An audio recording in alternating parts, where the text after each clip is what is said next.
Hello and welcome. This is for canine law enforcement. I'm going to review a search that was lauded for, the way the officer handled it when actually it was extremely dangerous for the dog. And it was teaching the handler extremely poor skills on helping the dog when they're in that kind of situation. So this search was going over inaccessible hides, elevated hides. And whenever you're searching a room, especially when, it has a popcorn ceiling or anything like that, you always want to go up in the corners. The reason being is if there's something up there, it's not going to just drop in the center, right? Because we have stuff whirling underneath it. It's going to get pushed out and it's going to come down the corners. You always want to have your dogs go up in the corner. That is going to be your dog's best place to catch odor, especially if it's in the ceiling. Prime example, I was doing a bomb, we wrote a bomb threat, and put the dog on a search pattern right when we went in the room, went to the left, went along the wall, put him up in the corner, went along the wall, put him up in the next corner. He got halfway along the wall and then went back up in the corner and sat. We backed out of the room. I pulled the other unit over, didn't tell him anything, just said, hey, can you go in there and search this room? Dog did the exact same thing, went up in that second, the handler put it up in the corner, his handler put it up in the second corner, dog went halfway, turned around, boom, went up in the second corner. There was a pound of smokeless powder up in the ceiling, along with blasting caps, etc. But it was a classroom. And, when you have, like I said, when you have areas like that, because those popcorn ceilings have vents, and, those vents are going to be pushing air. If anything, if the air's coming down, if anything, the vents are going to push the air back up against the ceiling, and then it's going to go along the ceiling and down. So, going up into the corner is extremely important. Also, if you're doing a search like this, if you don't want to use a search pattern and you see the dog struggling, that is when it is your job as a handler, because the dog can't read a room the way we can. The dog doesn't see, vents. They don't see places where odor could be dropping. That is your job as a handler to go ahead then and grab that dog, put him on a search pattern to where put him in the areas where if there is odor, he's going to pick it up and let the dog work from there. That's not cueing the dog. That's not doing anything like that. It's simply, you don't want to go in there. You want to go in there putting your dog in the best situation for success, not going in there and hoping the dog doesn't fail. There's a difference. And that doesn't mean that you're going to end up cueing the dog. All you're doing is when you see them going all over the place, all you're doing is putting them in the right situation. I wish I had it on video. I do have one on video. I was doing a search with Ellie, and it was outdoors on a covered thing. And it was a car warehouse, and there wasn't any wind, but odor was going up somehow, and it was dropping behind these boxes, and she kept going behind the boxes, and she was starting to get where she couldn't breathe, which is one of the things that I'm going to point out in this video. I grabbed her, I put her on a search pattern, and then I put her in, and she went into one corner. And when I talk about a search pattern, I'm not talking about pointing at specific things and going, check this box. No, check up this corner, okay? Check over here along this wall, because could be something coming out. There's, things like this, if you got bookshelves and stuff like that, where odor can travel to the side.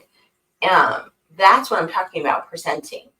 And plus two, it puts them in a pattern to where they can hit everything.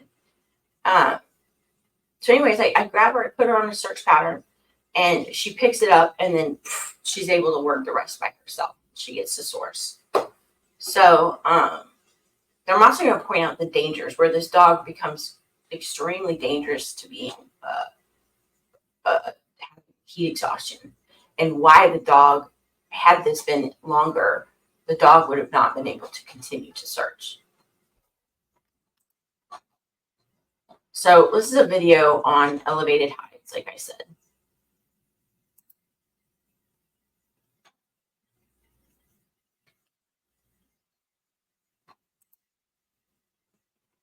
So he has the dog go in.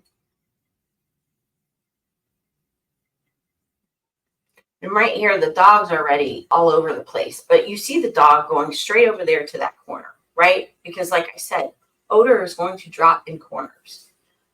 Now we have those desks there, so it could be dropping right there. He sees the dog. I mean, you really don't have much to search in that room.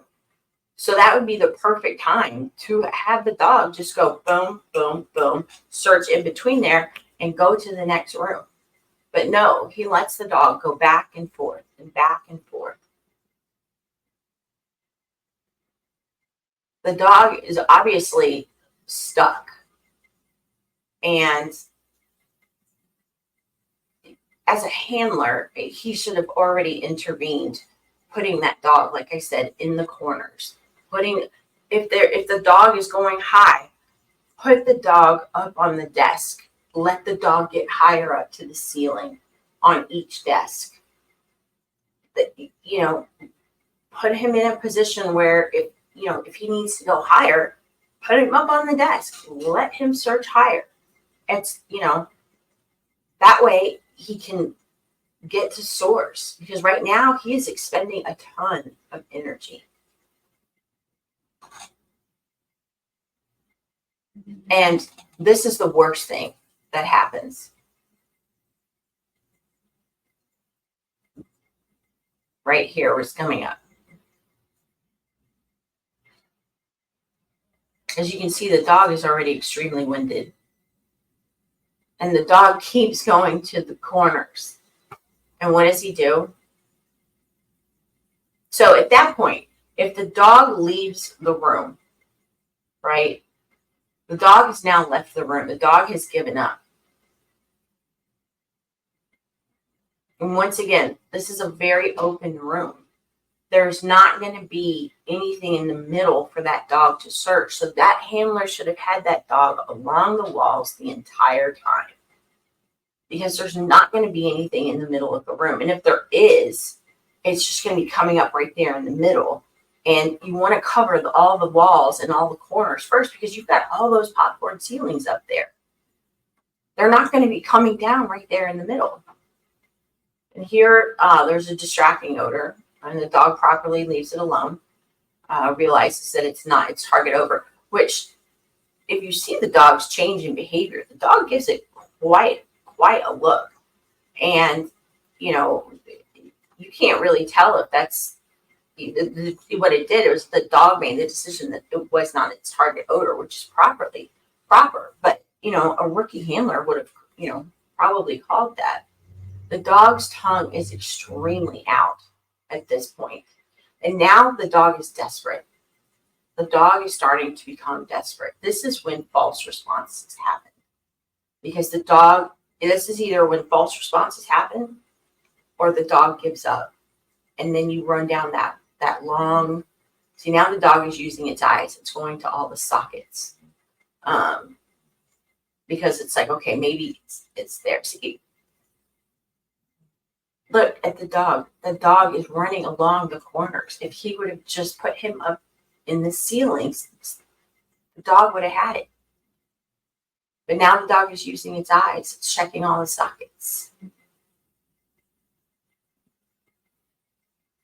So the more that you watch this search, and one of the biggest reasons I'm reposting this is because the dogs, in order to regulate their body temperature, they must pant.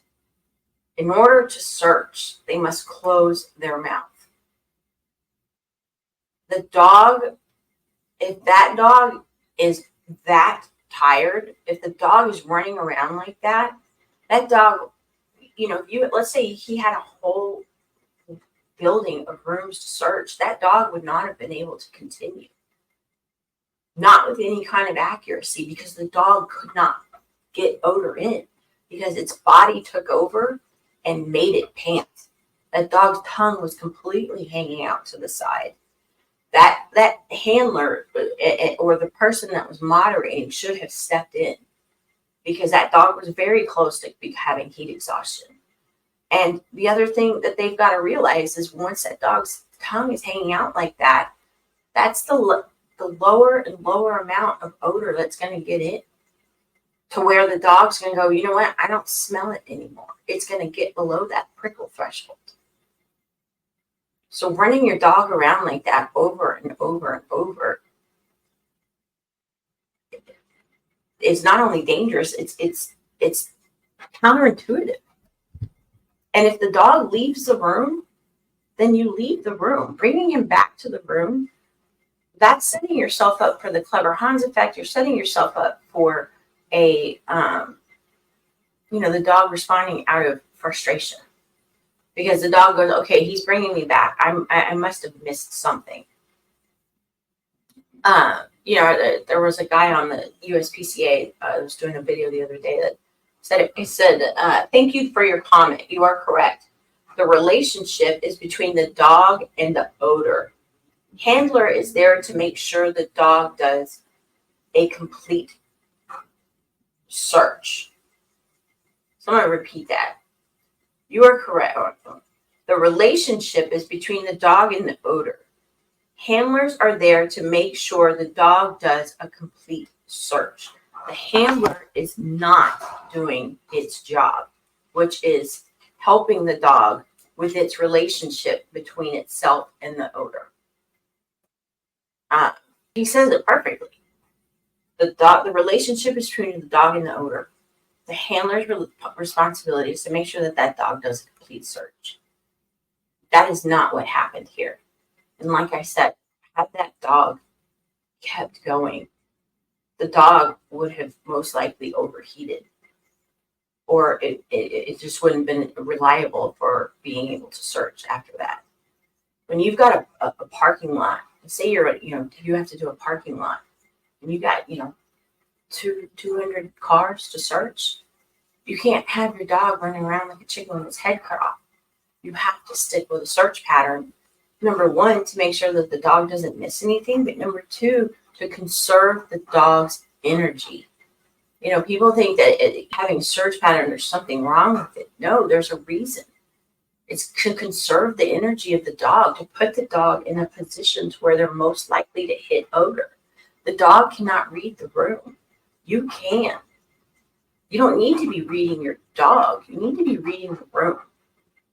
Let your dog handle, like he said, the relationship is between the dog and the odor.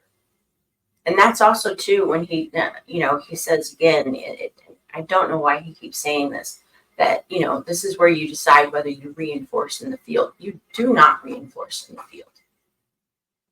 And people think, oh, I can read my dog's behavior. I know if they're correct. No, you don't. No, you don't. And it just takes once to start the dog down a path that you can't fix. And guess what? When your dog responds in the field and is wrong and you pay it, you have to mark that legally. Officers, that you have to mark that. Those expert witnesses are going to have a field day with you. So, and the dog, when it goes into a search, it should never know the difference between training and searching. There should never be. I mean, when you go into a bomb threat, you can't be, your heart rate can't go up, all that. You just got to make sure your dog takes a good piss, a good shit, and you go in and you let the dog. So the dog's back in the room. The dog is putting itself up on there. At this point, if the dog can't go to final response because it's not going to get enough odor. Look at his tongue.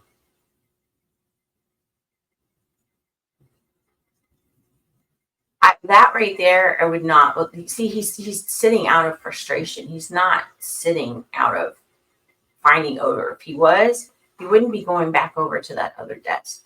The dog is now frustrated, and the dog is sitting because it doesn't know what else to do. Had this dog handler put this dog on a proper search pattern, the dog would have been able to figure it out. Now the dog can't breathe. Look at his tongue. Oh,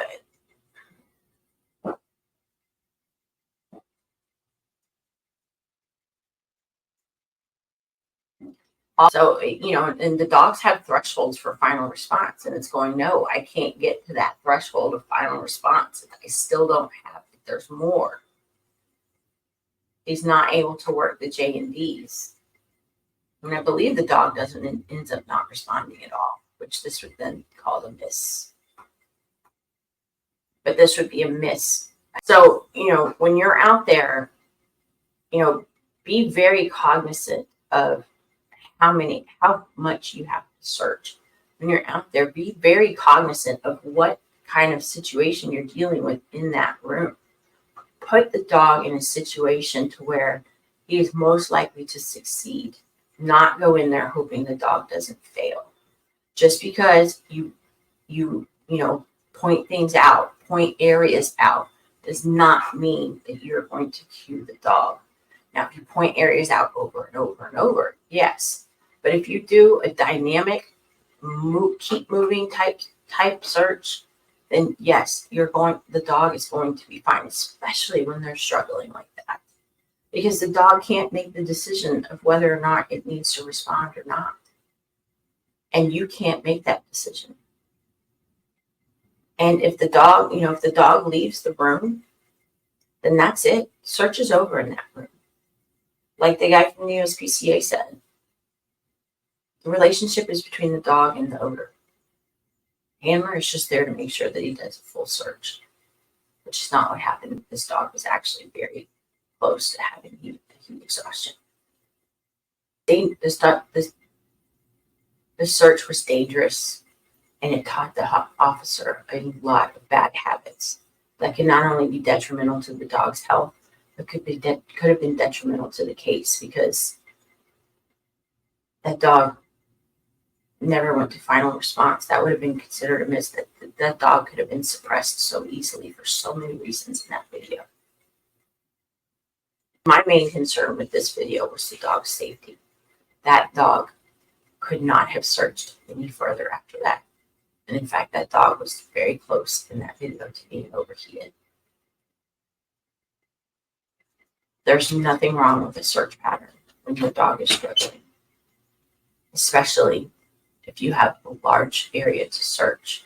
You've got to conserve the dog's energy by stepping in and putting him in a search pattern. Stay safe.